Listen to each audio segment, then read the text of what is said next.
Ivy Cliff was inherited by Captain Henry Brown through his father. Captain Henry Brown served in the Revolutionary War, and he built the house during that time. The size of the Ivy Cliff plantation was 3,400 acres, and the average size of a plantation was 200 acres. The Brown family was very prosperous through their agriculture and mercantile pursuits.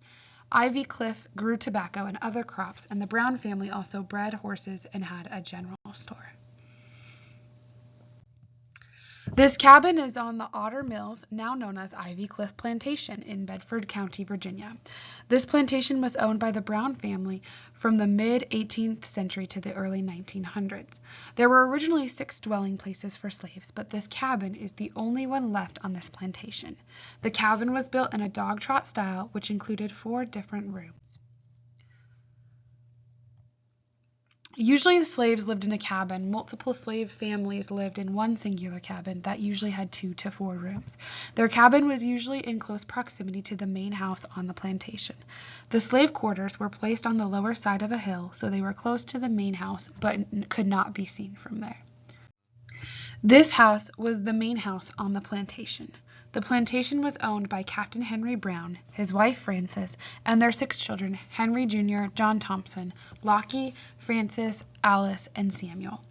They had slaves who also lived on the property, mainly women and children. There were 13 men and 16 women that were enslaved there. There wasn't much that was recorded on how the slaves were treated at Ivy Cliff.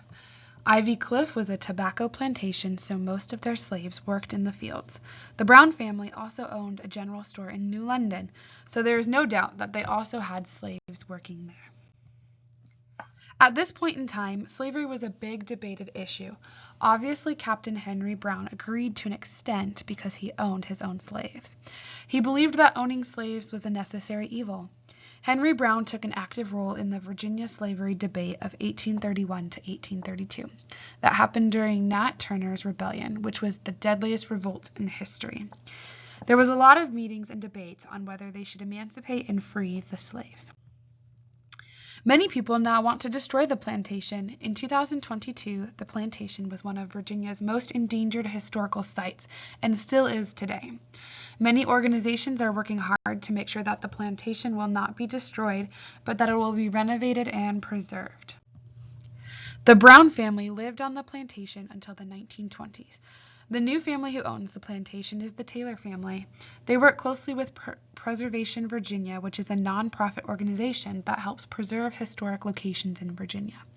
They want to preserve the history here and want to share it with others. Their plan is to renovate it and then be able to do tours with elementary schools and other groups to be able to educate everyone on the important history that has happened here.